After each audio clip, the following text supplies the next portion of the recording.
নমস্কাৰ আপোনালোক সকলোকে পুনৰবাৰ স্বাগতম জনাই মজিদ বন্ধুসকল পলকতে চাওক আজি 9টা গুৰুত্বপূৰ্ণ খবৰ। প্ৰথমটো খবৰ পঞ্চায়ত নিৰ্বাচনক লৈ ডাঙৰ খবৰ। 9 জানুৱাৰী পিছতে ঘোষণা হ'ব ৰাজ্যৰ পঞ্চায়ত নিৰ্বাচনৰ দিন। গুৱাহাটী উচ্চ ন্যায়ালয়ৰ ৰায়দানলৈ অপেক্ষা অসম চৰকাৰৰ। পঞ্চায়ত নিৰ্বাচনক লৈ আহি গ'ল ডাঙৰ খবৰ। হাতত মাত্ৰ কেইটামান ঘণ্টা বাকী। 9 জানুৱাৰী পিছতে ঘোষণা হ'ব ৰাজ্যৰ পঞ্চায়ত নিৰ্বাচনৰ দিন। গুৱাহাটী উচ্চ ন্যায়ালয়ৰ ৰায়দানলৈ অপেক্ষা অসম চৰকাৰৰ। আৰু 2 এদিনতে চূড়ান্ত ৰায় দিব গুৱাহাটী উচ্চ ন্যায়ালয়ে। উচ্চ ন্যায়ালয়ত লেখ আবেদন দাখিল কৰা গাঁওসমূহত অনুষ্ঠিত নহ'ব পাৰে পঞ্চায়ত নিৰ্বাচন। এই মন্তব্য ৰাজ্যৰ পঞ্চায়ত আৰু গ্ৰামোন্নয়ন বিভাগৰ মন্ত্ৰী ৰঞ্জিত কুমাৰ দাসৰ। পৰৱৰ্তী খবৰ ৰাজ্যবাসীলৈ ভাল খবৰ।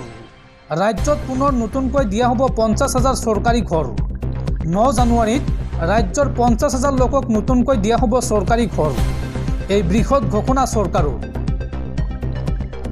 আহি গ'ল হাজাৰ হাজাৰ চৰকাৰী ঘৰ আবেদনকাৰীৰ বাবে ভাল খবৰ। আৰু মাত্ৰ কেইটামান ঘণ্টাৰ পাছতে 50,000 চৰকাৰী আৱাস ভাৰ্চুৱেলি মুকলি হ'ব ৰাজ্যত। 9 জানুৱাৰীত অসমলৈ আহিব কেন্দ্ৰীয় পঞ্চায়ত আৰু গ্ৰামোন্নয়ন বিভাগৰ মন্ত্ৰী শিৱৰাজ সিং চৌহান। সৰুসজাত এক অনুষ্ঠানত অংশগ্ৰহণ কৰিব কেন্দ্ৰীয় মন্ত্ৰীগৰাকীয়ে।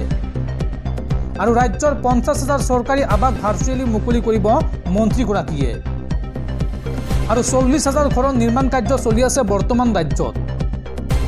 ঘৰ নথকা মাটি নথকা লোকৰ বাবে নিৰ্মাণ কৰা হৈছে চৰকাৰী কলনী। আৰু 24টা কলনী ইতিমধ্যে নিৰ্মাণ কৰা হৈছে অসমত। আৰু ইতিমধ্যে ৰাজ্যৰ বহু লাখ লোকে লাভ কৰিলে চৰকাৰী ঘৰ।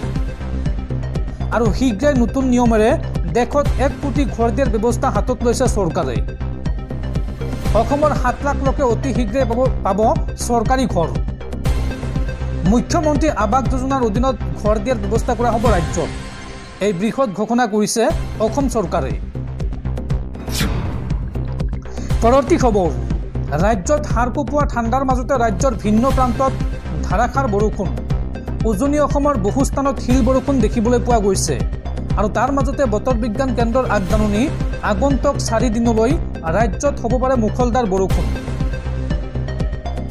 ৰাজ্যৰ ভিন্ন প্ৰান্তত ধাৰাসাৰ বৰষুণ। উজনি অসমৰ বহু স্থানত শিল বৰষুণ দেখিবলৈ পোৱা গৈছে যোৱা ৰাতি। আৰু আগন্তুক 4 দিন ৰাজ্যত হ'ব মুখলধাৰ বৰষুণ। এই সন্দৰ্ভত ৰাজ্যৰ ধেমাজি, ডিব্ৰুগড়, তিনিচুকীয়া আৰু ডিমা হাছাও লগতে কাছাৰ জিলাত জাৰি কৰা হৈছে হাই এলাৰ্ট। আগন্তুক 4 দিনত এই জিলাকেইখনত ধাৰাসাৰ বৰষুণৰ লগতে সমগ্ৰ অসমতে কম বেছি পৰিমাণে বৰষুণৰ সম্ভাৱনা আছে। এই কথা জনাইছে বতৰ বিজ্ঞান কেন্দ্ৰই। দৰ্শকসকল আৰু বহুতো গুৰুত্বপূৰ্ণ খবৰ আছে। তাৰ আগতে আপোনাক জনাওঁ যে যদি আপুনি এতিয়ালৈকে এইটো ভিডিঅ'ত লাইক কৰা নাই তেন্তে এতিয়াই ভিডিঅ'টোত লাইক কৰি দিয়ক। আৰু এনেকুৱা ধৰণৰ ভিডিঅ'সমূহ নিতৌ চাবলৈ চেনেলটো ছাবস্ক্ৰাইব কৰি কাষত থকা বেল আইকনটো প্ৰেছ কৰি ৰাখক।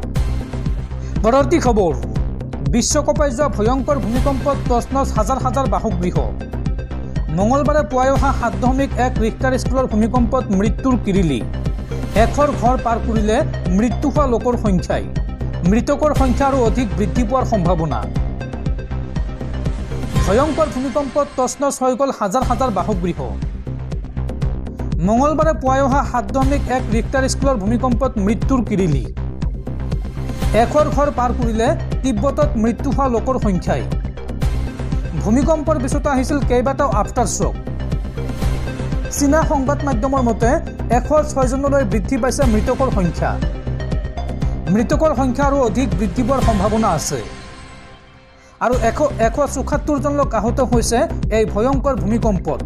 লগতে এই ভূমিকম্পত ক্ষতিগ্ৰস্ত হৈছে প্ৰায় 3,000 বাসগৃহ। প্ৰবল ভূমিকম্পই জোকাৰি গৈছিল নেপাল, ভাৰত, বাংলাদেশ আৰু চীন। পুৱা 6:35 অনুভূত হৈছিল এই ভূমিকম্পৰ জোকাৰণি। আৰু এই ভূমিকম্পৰ অভিকেন্দ্ৰ আছিল তিব্বত।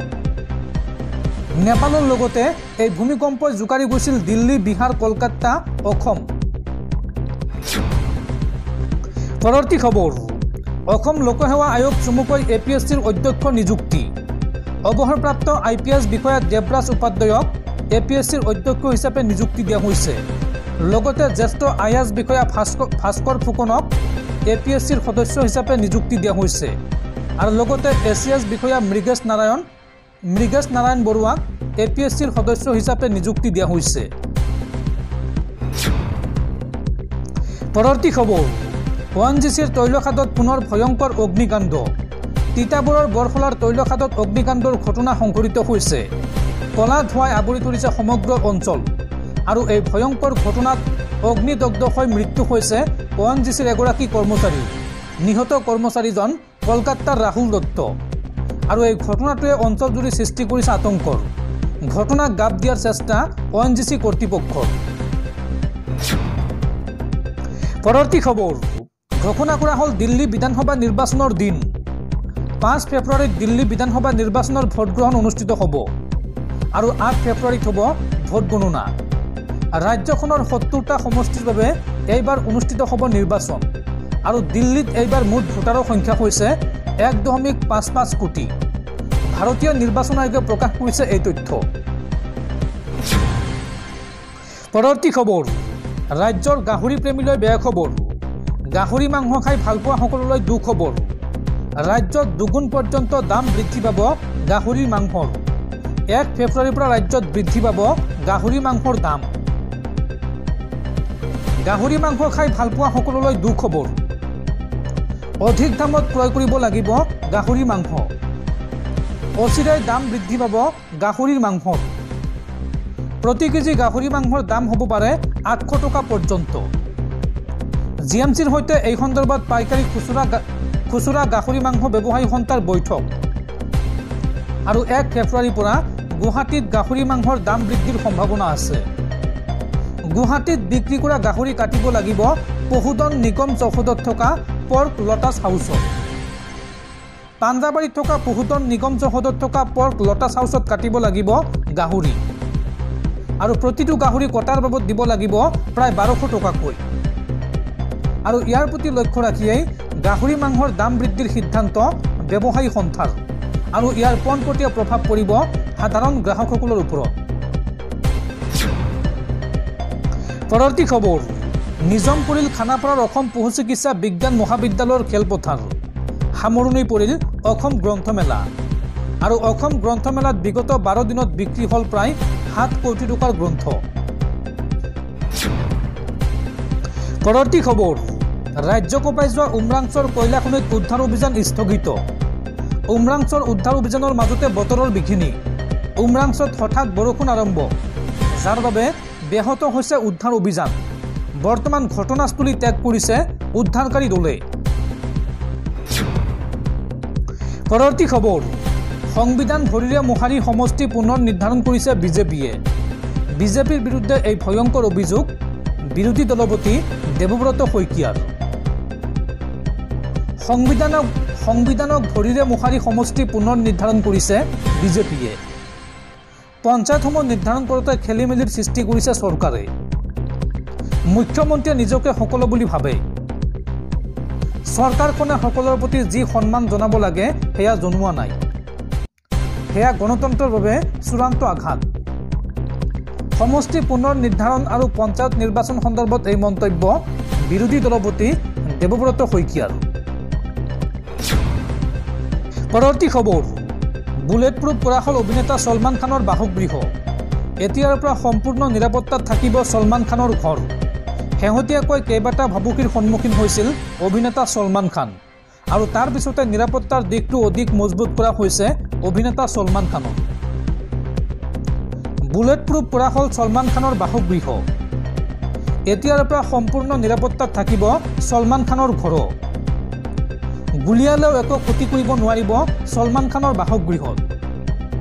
উল্লেখযোগ্য যে শেহতীয়াকৈ কেইবাটা ভাবুকিৰ সন্মুখীন হৈছিল ভাইজান ছলমান খান আৰু তাৰ পিছতে নিৰাপত্তাৰ দিশটো অধিক মজবুত কৰা হৈছিল ছলমান খানৰ আৰু বৃদ্ধি কৰা হৈছিল কেইবাগৰাকীও দেশৰক্ষী। শেহতীয়াকৈ Y+ নিৰাপত্তা প্ৰদান কৰা হৈছিল ছলমান খানক, য'ত 4 গৰাকী কামাণ্ডৰ বাহিৰেও লগত থাকিব 11 গৰাকীকৈ নিৰাপত্তাৰক্ষী।